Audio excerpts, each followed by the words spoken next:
Arnold, good morning. Morning. Welcome to Kenya's biggest conversation. Thank you. Good to have you in the Situation Room. Asante. Yeah. Yeah.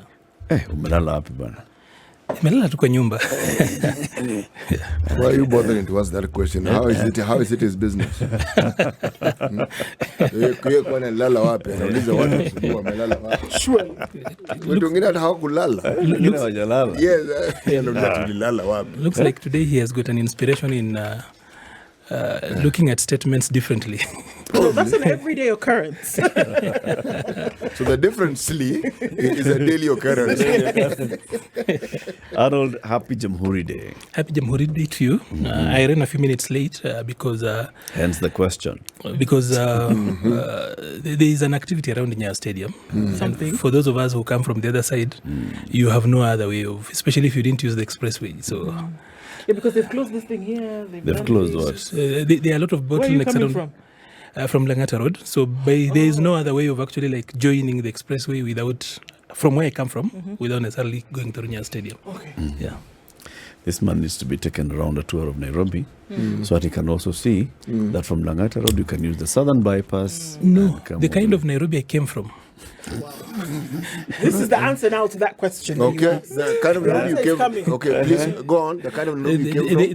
Langata Road stretches from Nyayo Stadium all the way to Langata South Road and then the way to Rongai, to Magadi Road actually. Magadi Road, yes. So there's that section between that hotel, Weston, and Nyayo Stadium. Right. And then there's the one between that and then the bypass. And then there's one between that and Galleria. So it also depends with the Nairobi you're coming. It doesn't the Langata you're coming. All of them have access to the southern bypass. No. The Nairobi you come from doesn't have access. Yeah? Until you drive to Nairobi West area and then looking at the bypass, it's quite so far. Then you have to queue and you can't reverse. Because the only other way is to go around that Nyayo Stadium that you're trying to avoid and then go back to the bypass. How long have you been living in Nairobi?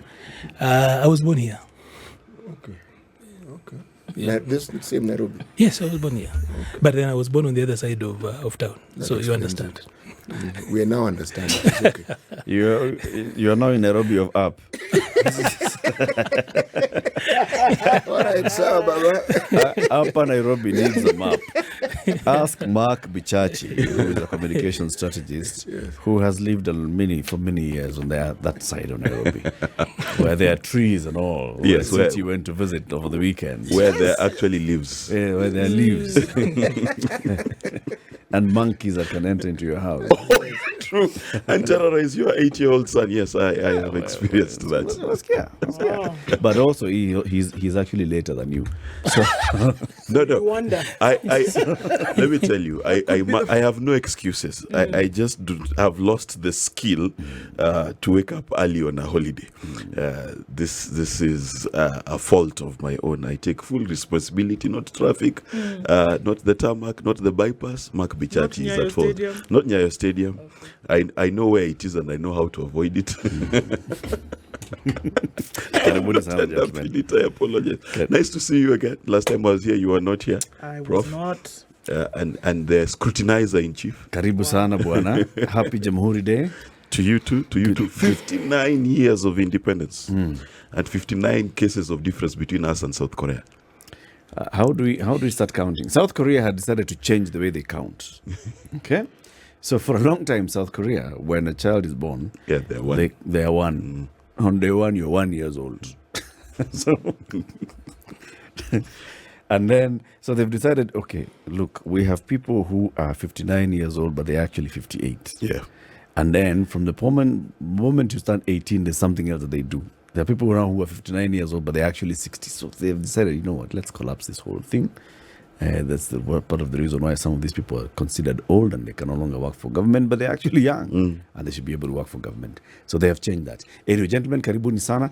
We are going to be discussing what we expect to hear from the president this morning at Nyayo Stadium as we commemorate Jamhuri Day, and also looking back at what the president has done so far in this administration and looking forward, to what we expect to see. So right off the bat, Arnold, you from here, you go to your neighborhood, Nyayo National Stadium, get in, get out, go home with a scholarship.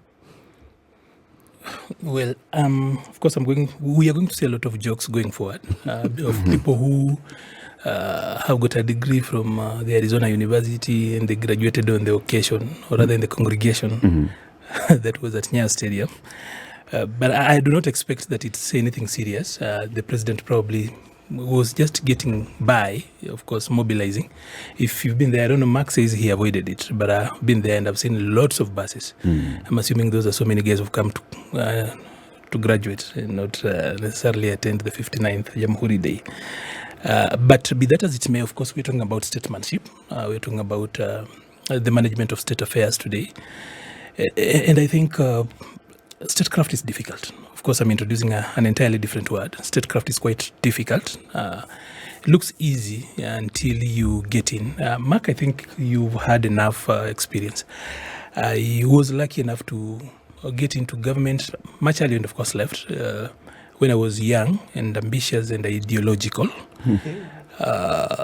So one day we went to State House, met the president, and he Which told... president? President Uhuru Kenyatta, when I was sitting on a board, of course, one that is elected where we are not like appointed and we come in with a lot of entitlement. I have been sent by people, and specifically I was elected to the National Youth Council at that particular time. I was representing Nairobi to the National Youth Council, ended up being the spokesperson then. So one day we get to State House and we hadn't gotten a budget because it was a new parastatal. So there's a lot of politics around parastatal certification, categorization, and too much around it before you actually even get onto the budget. So with our ideological way of approaching, of a young person actually, because our board was 98% young people, because all of us were elected to go to the council. So we go to the president, and that is the day when I realized that having done political science wasn't even the brightest of things. Having even worked slightly as a journalist wasn't the best of things. Having worked in church. So the president brought the Minister for Finance, majority leader, who happened to be a personal friend even at that particular time, and the CS whom we were reporting to, and literally everybody, including the chairperson of the budget. And then they were told, you give these people 300 million shillings. And we were so happy. The president himself has said, at that particular time I had forgotten that in the constitution, presidential declarations must actually be in writing and have a seal. We were told you will get 300 million on your budget. They told the particular, Anna, sasa msikosane hapa na that other guy who was in finance then, Rotich. We usiende London kabla ufanye hiyo kitu. And we were so idealistic. We came out here and declared to the youth of Kenya that the president has said you'll get 300 million. Then I went and sat down, thought about it. And the following week when we pestered the control of budget, then he told me, I want you to come and sit in my office, because I was ile mtu sumbua kwa office. You were just calling and saying, wapi pesa? Yes. So the control of budget told me, I want you, and there was another colleague of mine, whom the two of us, who are the most quote-unquote stubborn. So I want you to work with me in this particular office today. And he told me, I'll give you access where no other people sit here. At that particular time, the control of budget that was in the office was actually just an acting guy. And he told me, look at that file. That is a CS, right? He's asking for 1.8 billion. You see that? You see that? And he took me through that afternoon. I worked in his office. And he pointed to me a lot of things and told me, you are a young man. I think you have got a head on your shoulders. And running government is not what you see outside there. And he told me, I have to ensure that you have got vaccines for children who are being born. We have got agreements with other organizations around the world, and that we must do. We have to subsidize. We have to take care of our airspace every day. They told me, your fellow young men are in Somalia. They are fighting and shooting. If they do not have fuel, if they do not have bullets, I have to balance that. And he said, you see this? This is what Treasury brings me every day. And once this comes in, I have to give out, the way they give out money, they call it exchequer. So I have to give out exchequer in this way. And he told me, I wish you well. I want you to grow and work in government. That afternoon, I saw things that when I went back, I told the other guys in the board meeting that we need to approach this thing differently. I respect that man. He was Harvard trained, so he wasn't necessarily an idiot. And he told me, I'm giving you this. And he told me now, at about 4:30, he told me, I want to go home in the next 30 minutes. I want you to tell me where I will get 300 million to give you. And he told me, just, the president did tell me where to get this money and give you. Yeah. You know the budgeting cycle, right? You have taught about it and you're also being taught about it, right? So where in the middle of a financial year do I get that money? of course, I took keen interest in understanding government. And from then, of course, I have ended up being a person who teaches people about government and in government, and even an external adjunct faculty at the Kenya School of Government.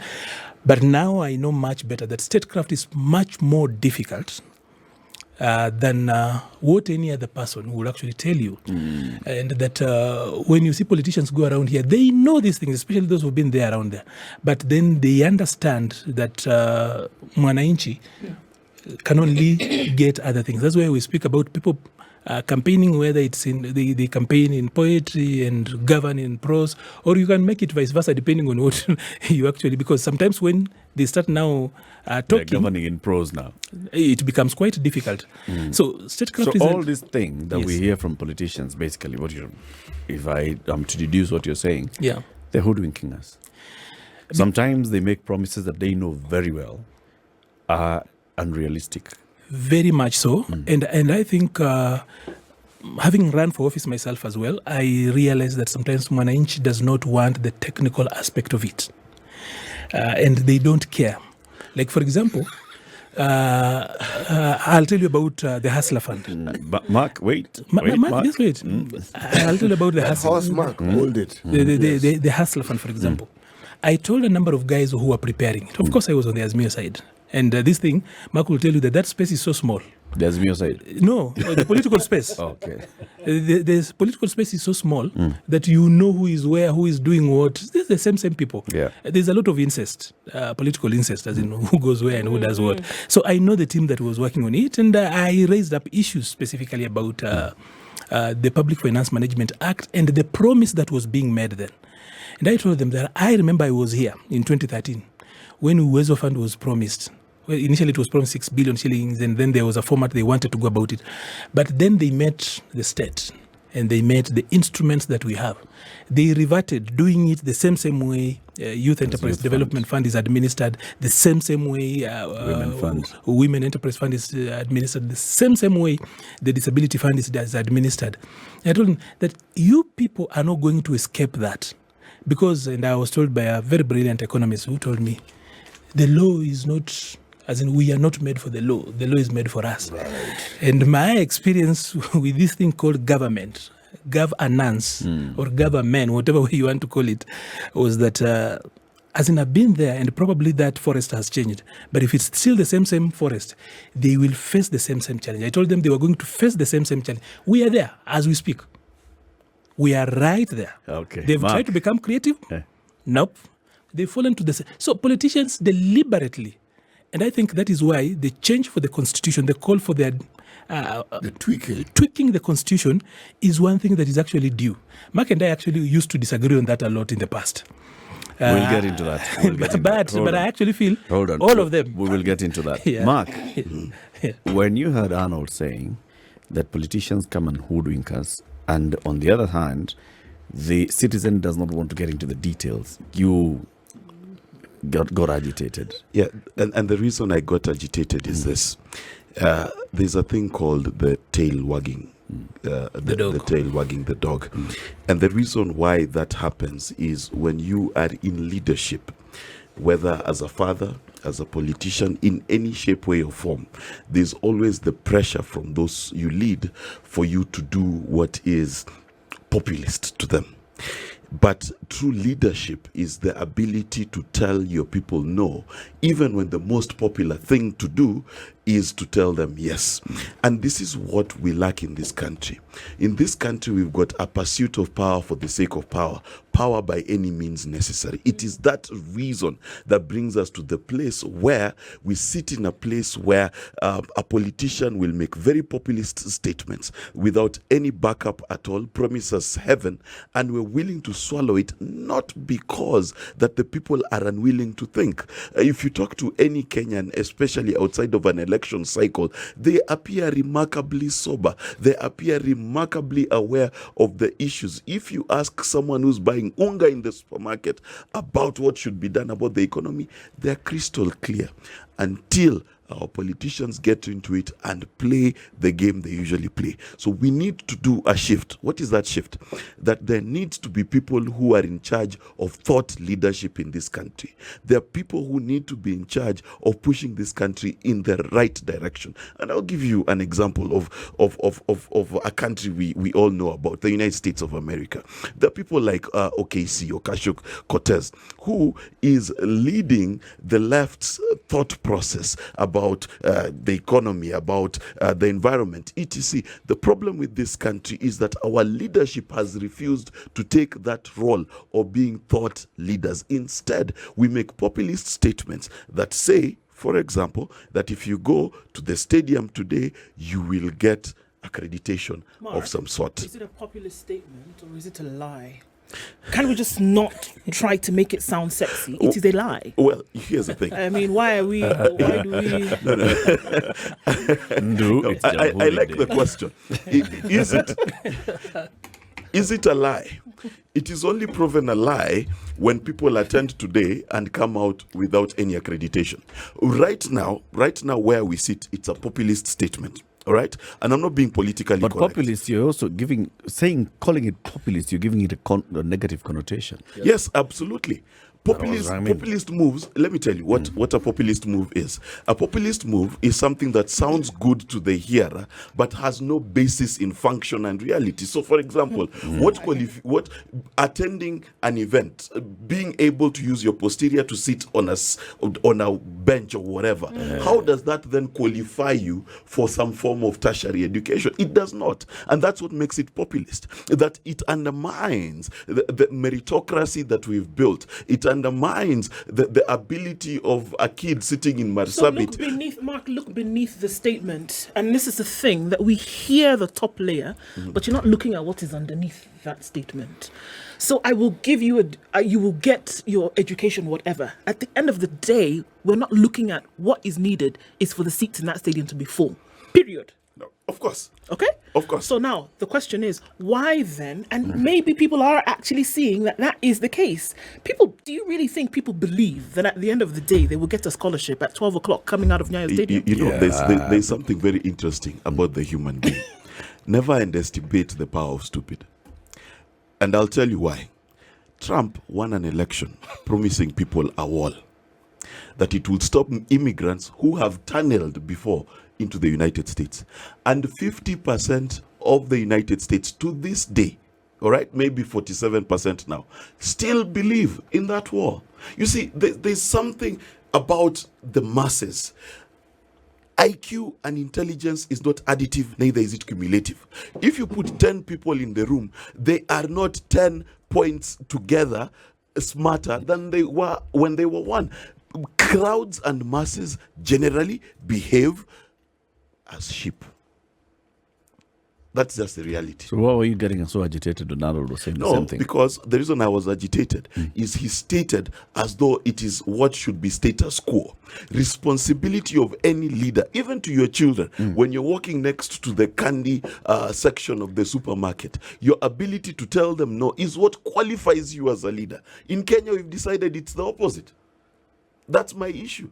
Is there any part of the world where politicians actually tell the truth from the get-go? When they're campaigning, they say we want to push for Brexit because this, and the other. And the downside of it is this, and the other. Well, Brexit is a horrible example. That is one. So give us another one. Let's go into another one. Why is it a horrible No, it's a horrible example because Brexit was fundamentally based on lies. It was one of those right-wing. It was. It's an absolutely right and conservative movement. Then I'd say it's a perfect example for this particular argument. If it was based on lies, the same thing we're talking about now. But was it based on lies? Was it based on lies? If it was, then it's an example of what we're talking about It right was now. based on identity politics. Actually- now, how is that a lie? Actually, we need to actually ask the why question.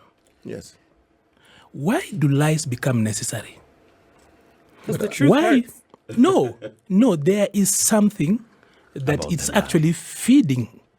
Because, for example, there were people, and politicians are actually people who have got a touch on the heartbeat of the society. They know what is happening down there. They know what speaks to their needs. And sometimes the needs, like Mark has actually eloquently stated, that the people of Kenya know their problems very, very well. If you speak to the people of Kenya today and tell them what is the problem from where you are, they will give you answers, by the way. Very good answers.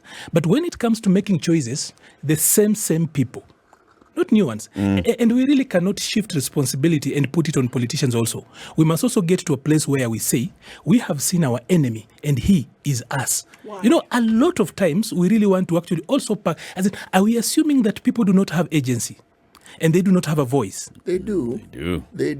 But what is more powerful than that? What's the psychology that we are talking about with regards to people and their leadership, especially the leadership that they have elected? I have always believed that leadership is like milk, especially the democracy is like milk. The best substance in milk comes on top. Normally, that is the cream. That's Western thinking. That's Western thinking. No, this is me actually just telling you and that. And this is Western me telling thinking you about what cream being the best. Thinking. Yeah, that's a Western. Well, I actually come from Western Kenya. I don't know the Western is talking about. Not Western Kenya. I have chosen to take it that way. It's West of the United States. He took me there deliberately. It's the Western part of this particular globe, what we call the West. The reason why I say it is for a very simple reason. They think that way because when they look at society, they start with the individual. We don't. We start with the community. Then we get to the individual. Then they start with the individual, then get to the community. It's a completely different way of looking at things. And so when it comes to leadership, again, our thinking is communal. You may not think so, but it is. And that is the reason why we are likely to follow leaders even when we know these guys are wrong. We know they are wrong. But because of the way we are, call it socialized, we are inclined that in the same way, we are not inclined to tell off leaders, especially when they're a leader, point blank that, Chief, you've got, again, it is the way we are. So when we talk about our people and the way they make decisions, let's not forget about their wiring. It's absolutely true. Unfortunately, you're bringing up the issue of community. Can I probably just speak to that? First of all, as you speak about community, even in places where communities make decisions like in the north of this country, you realize there's not so much of a difference. If you look elsewhere where you will say it's a little bit democratic, it's not so much of community. Let's go back down. It's so much about, number one, about mammon. Let's talk about money, the place of money and community, for example. You know, and I know we need to take a break. Yes, so therefore, hold on. It's 25 minutes to 9. This is Kenya's biggest conversation, the Situation Room. Happy Jamhuri Day. We're having a Jamhuri conversation in the studio with Mark Bichachi. He's a communication strategist, and Arnold Maliba. He's a public policy expert. Keep it here for more. This is the Situation Room, the only way to start your day. We continue the conversation. Eric Latif, Ndu Okosi, Timuga, Mark Bichachi, and Arnold Maliba. We are talking about state. What did you call it? No, Statecraft, witchcraft. You guys were talking about... This state happens to be a Christian state. In word.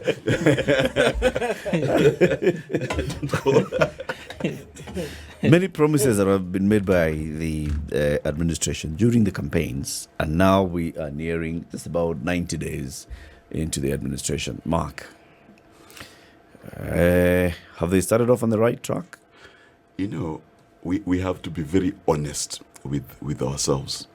Of the promises so gallantly given, very few of them have been kept. Starting with the issues of unga, starting with the issues of the price of petrol and things like that. And as Arnold so aptly put it, that the act of governing is different from the act of promising. Now, unfortunately, the campaign that we had for a better part of this year was a campaign of promises with almost reckless abandon. However, there is a promise that has been kept, quote unquote, which is the Hustler Fund. The problem with it is that you save in an account you don't know, you get money from a source you don't know, and you give your M-Pesa PIN to persons you don't know. All of which constitutes, to use Ndu's level of honesty, is constitutes a crime, right? There are many things that it is doing that are run awry of our own laws around the security and the use of mobile gadgets. Now, that being said, we seem to be in a paradigm shift as how things are done in this country. And that paradigm shift is we have a government that is in a hurry, but in a hurry to do what we don't know. That's a problem. 90 days in, we don't know what is the economic philosophy. Is it saving at a time when there is a huge, very huge inflation? How do you save and face inflation at the same time? Is it spending more on the hustler fund, or is it saving 300 billion? Is it no trips, no fun, but you go 368 of you to Egypt? Right? So the clarity of what this government is doing is not clear. Other than the fact that if there is a crusade, it is definitely revival. What we are reviving from the dead, I do not know what it is, but we are told there is revival. So there is clarity in my mind that there is a lot of religiosity now within what we call the state. Number two, there is lack of clarity about what it is that we are doing about our economy. And number three, the promises kept in a best defined manner as hocus pocus. Yeah, it's magic. How did we get Hustler Fund? Hustler Fund is not nothing magic. short of magic. Hustler Fund is a criminal enterprise. It's just No. that's what it is. Yes. Crime is not magic. Crime is crime. Arnold, Yeah. promises. I will still insist, and that's why probably some of us might not make it so fast in politics, because when you go to campaign, you tell people the truth, and first-hand experience. Of course, I was running for member of parliament, spoke to guys and told them that I do not believe in CDF. And it's not something I want to campaign about, because why should I come and tell you that I will share it fairly? Am I supposed to share it unfairly? And you If were I am a telling, leader. you were telling people and asking them for their vote. Yes, and I you wanted to be an MP. Yes, and they thought actually, they told me, "Hii ni kusoma mingi sana." Mingi sana. But I will still go back, because now a number of them are realizing, like, I made sense. We still have good conversations. You know, when you run for office, it's not an entitlement.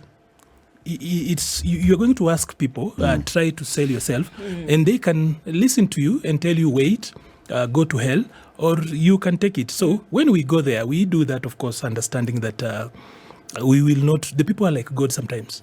They can tell you wait, they can tell you take, and they can tell you no. Did you take time to explain to people why it is you didn't support? Yes, I did. Eloquently so. Did you start with explaining, or did you tell them you don't support it and then? I told them that, first of all, I will campaign on any other platform, because as a member of parliament, my co-function is about 5, and administering a fund is not. I'm not a fund manager. That is not what the constitution says I should do.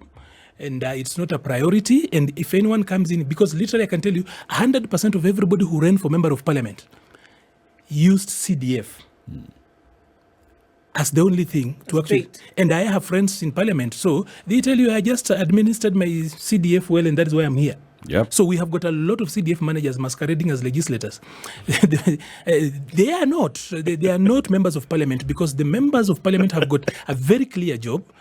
It's not being done properly. That is why we've got a lot of problems. Because when we were reviewing the constitution, we gave a lot of powers to parliament. We were doing away with the imperial presidency and thought that a group of people having a lot of power would be the better people to actually check and balance this particular. But then they've just turned into a department of, not even an arm of government. So, yeah. I asked this question, so to be able to understand the reasons why the decisions are being made, and so that if somebody can come and make, let's use Mark's phrase, populist statements to you, Ndu would say lie, okay.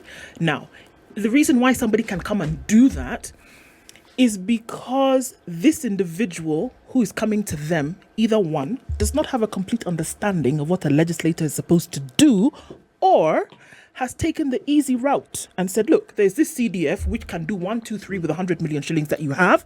And it is upon that I'm going to use it to come to people and say, look, I will give you bursary. I will build a school. I will build a road. Meanwhile, that is actually not your job. So it's very easy for you to come and tell the people that I will do this for you, knowing full well that it is not within your responsibility. Is that the reason why people are then actually supposed to say, that's why they actually say, yes, Arnold, we will vote for you, because you also don't understand what you're supposed to be doing, or you've taken the easy route? First of all, do not underestimate the intelligence of the people. Mm-hmm. The people ordinarily, if you speak to them, if you actually just cared to take the sample of feedback online on an issue, you realize that we have got a very learned populace. Mm-hmm. They know their problems, but that is not why they vote.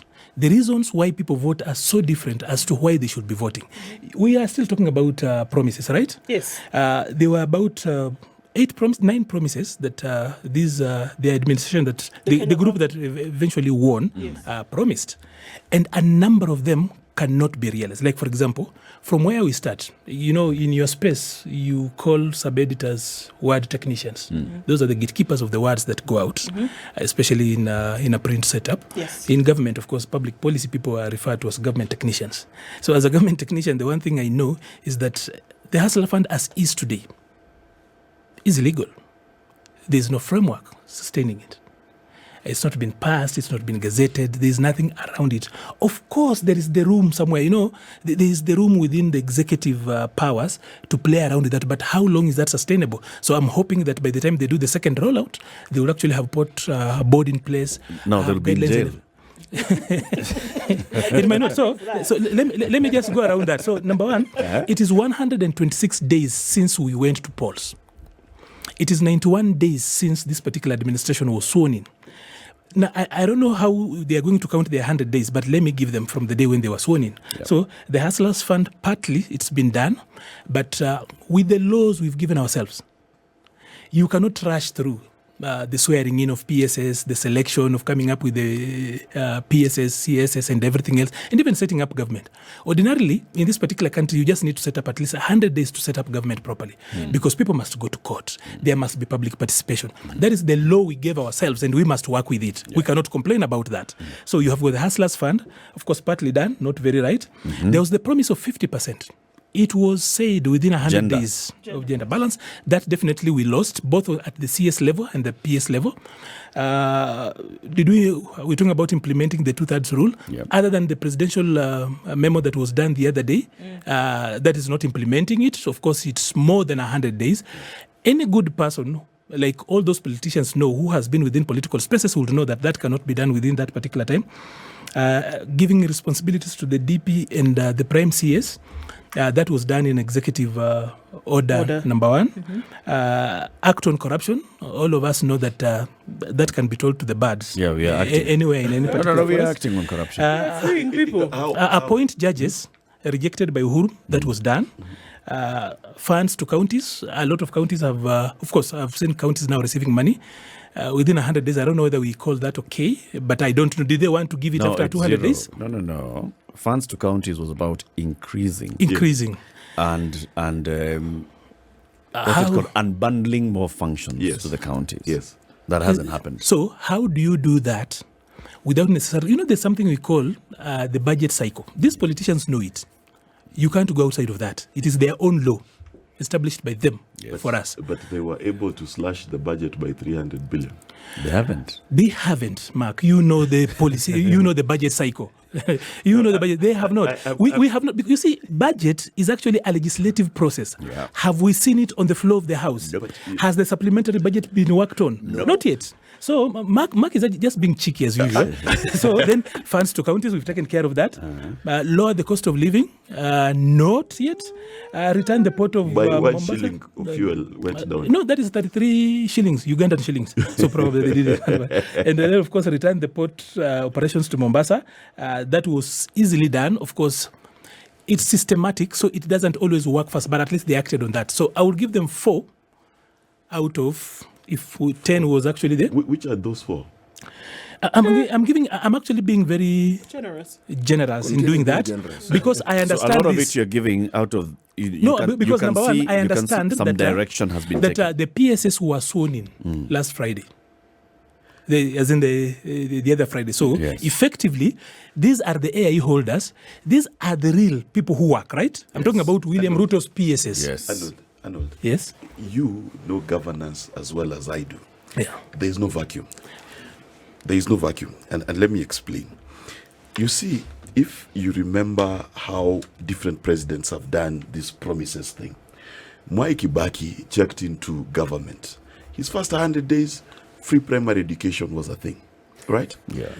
You look at Uhuru Kenyatta with this current constitution, with the same problems, maternity and other things, he started doing them the first 3 months of him being in power.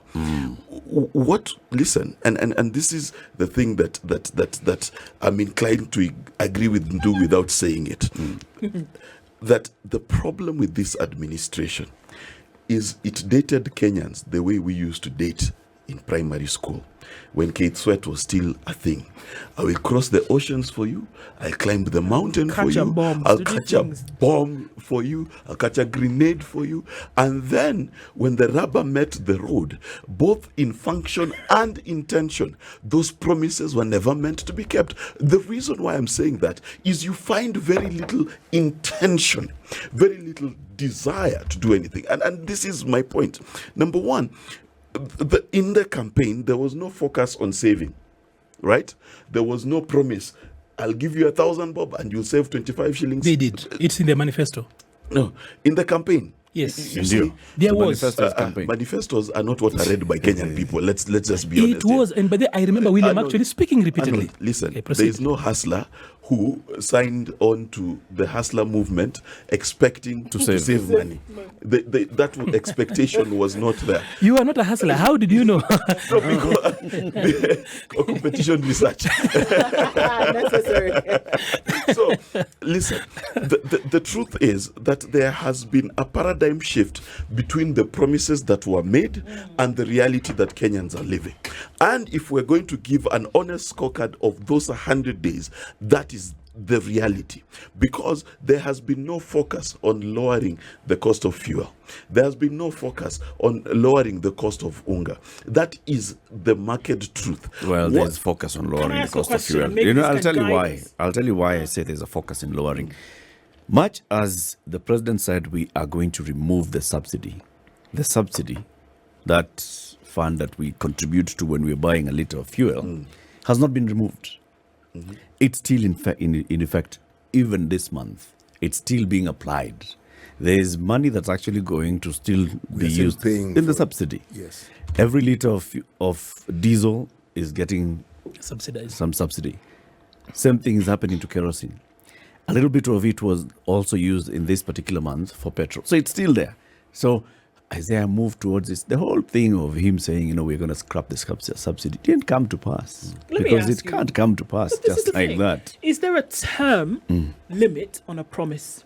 And I think I remember. It just came into my mind now. I remember when we were in school, and there was this sandwich shop that opened, and all of us were making noise and told my mother, "Oh, you must take us here." My mother promised, and she said, "Okay, when you're on holiday, Yes. I will take you and I will buy you what you want." We waited. The summer holiday was 3 months. We waited. I won't forget. School opened on the 3rd of September. 2nd of September, like clockwork. My mother put us in the car. We went to the sandwich shop. Did she break her promise? No. She did not. So is there a term limit? Is there a term limit on promises? No. So can we say that in 100 days, if these things that they have said that they were going to do, they have not yet done, and we've heard the deputy president say, we came into office and we found that there was nothing in the coffers. We said, look, give us time. We found this economy in a shambles. We found things in a mess up and down. So for me, who wants to say things like, if you tell people to come to a stadium and you will give them a tertiary education, I can see the difference in that, between that and somebody telling me that they're going to rejig the economy and bring down the cost of living. It's a fundamental difference in the two of those things that are being said. Actually, first of all, let's actually be very clear. The president did not say that anyone will get accreditation here. The president said that all of you who will come to Nyayo Stadium will get a course. That is a man with a PhD. he knows exactly what he said. He said, whoever comes there will get a course. Getting a course could be anything, including the ones that, remember when we were young, there used to be that correspondence, that Bible correspondence course. The only thing I know is that the university... yes. He said you will find a course. No. But that say... that be, he used to post, and then it would come. Yeah, they will actually get a pamphlet or something, and then they will actually get it posted to them. Who knows? He said a course. He didn't say a certificate. He didn't say anything. But Nduha said something that I need to actually talk to. That, first of all, my only problem is that the guys promised 100 days, knowing too well that the mechanics of setting up government Well, not in place. are difficult. Are going to take 100 days. Even more. More than 100 days. Because the judiciary has actually been very lenient and allowed them, even though you feel like they've actually held on, they've been very lenient. Otherwise, if you've not taken care of their third 27.8 of Article 27.8 of the Constitution, for example, the truth is that we will still be in court over that. Yeah. So it's possible to go beyond 100 days. Two, a lot of the promises they've made touch on budgeting. Our budget, the appropriation process is legislated. Yeah. We do not yet have the supplementary budget passed by this particular parliament. This parliament is not even properly constituted. As they said, they are not even competent yet. They still need a lot of teaching and capacity building to understand what they should be doing. They've not come to you. Leave alone that. They don't want. Ishimiwa, the other thing is this, that even for the first time, and I know I need to say this, that even the cabinet, I know normally we do not do a lot of capacity building for cabinet, but you realize somebody in trade is talking about sports and somebody in public service is talking about state on the other side. It's actually like not even a marketplace. It's a congregation of mad people who do not necessarily know what they are doing. Because, and knowing too well how government is territorial, right? Yes, very territorial. So if you find any PS encroaching on the other person's space, deep down government, it's so territorial. But I need to finish by saying this before it comes in. That there is this false equivalence between Kenya and Korea, South Korea. That dichotomizing Kenya and Korea, we were not at the frontier of the Cold War. The US did not pack here the way it packed in the US, in South Korea. Yeah.